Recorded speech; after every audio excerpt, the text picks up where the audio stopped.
Hey guys, thanks for tuning into Beanie TV. This is your girl Beanie. What's up? How's everyone doing today? It is almost the end of January and I cannot believe it.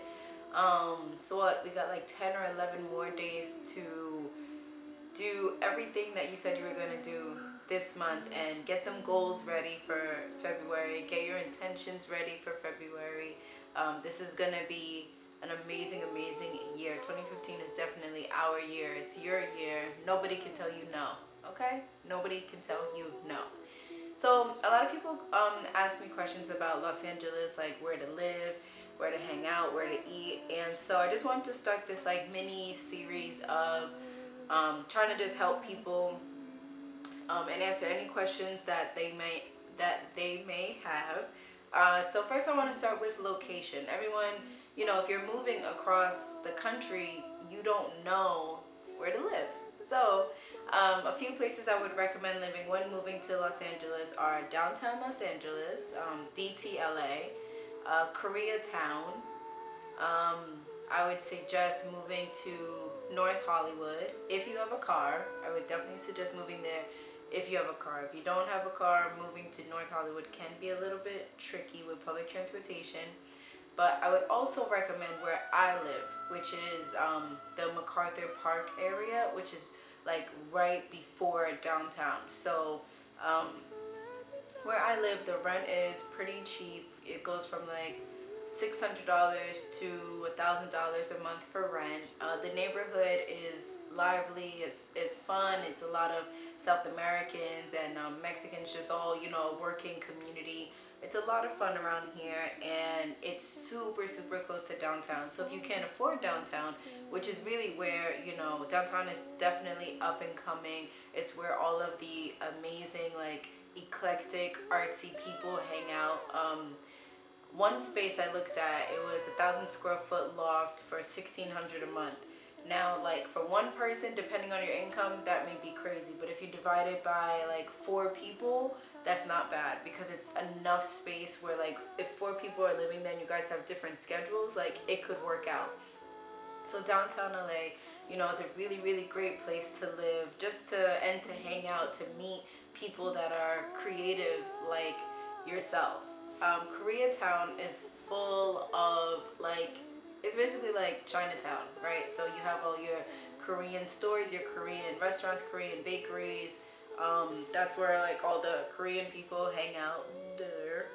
And the rent as well can go from like $600 to $1,000 a month, which isn't too bad. If you need a roommate, you have to divide it. Koreatown definitely has like that place also like has a lot of really great restaurants, and if you're ever like bored or you want to try some new foods, definitely Koreatown is a great place to live.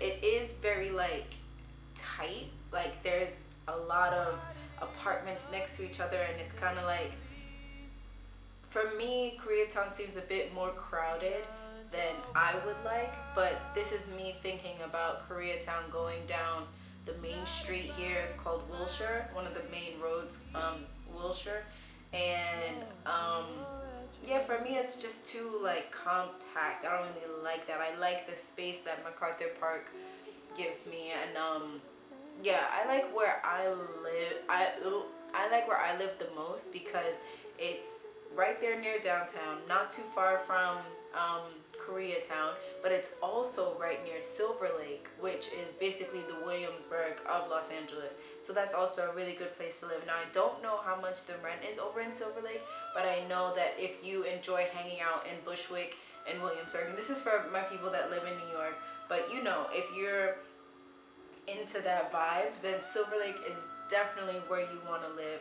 And all these places, there's public transportation in all these spaces, and I think that's what I'll talk about next is like the misconception that you need a car in Los Angeles.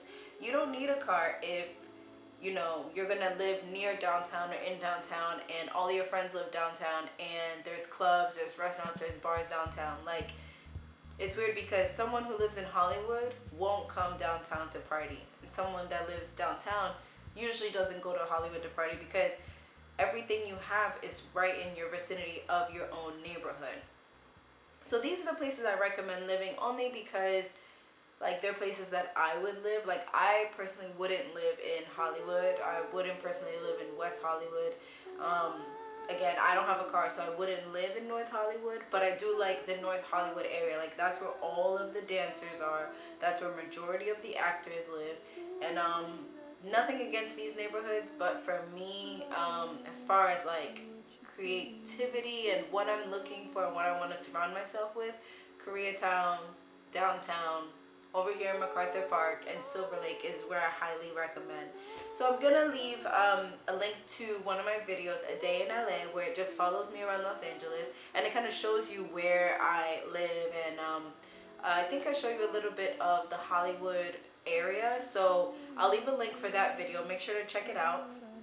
Also, make sure to subscribe, and if you know someone that is moving to Los Angeles, let them know they can hit me up on Twitter at BeanieTV. They can also message me on Instagram at BeanieTV, and I'd be more than happy to answer any questions.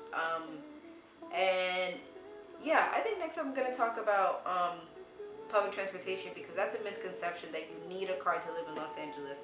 It's not true.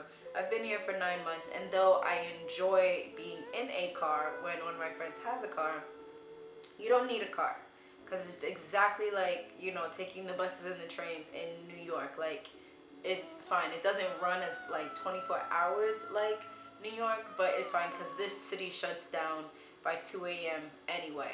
So yeah, I feel good about giving you guys advice on Los Angeles, and make sure to subscribe to BeanieTV right here. Make sure to subscribe and share, and let your friends know that BeanieTV is here, right?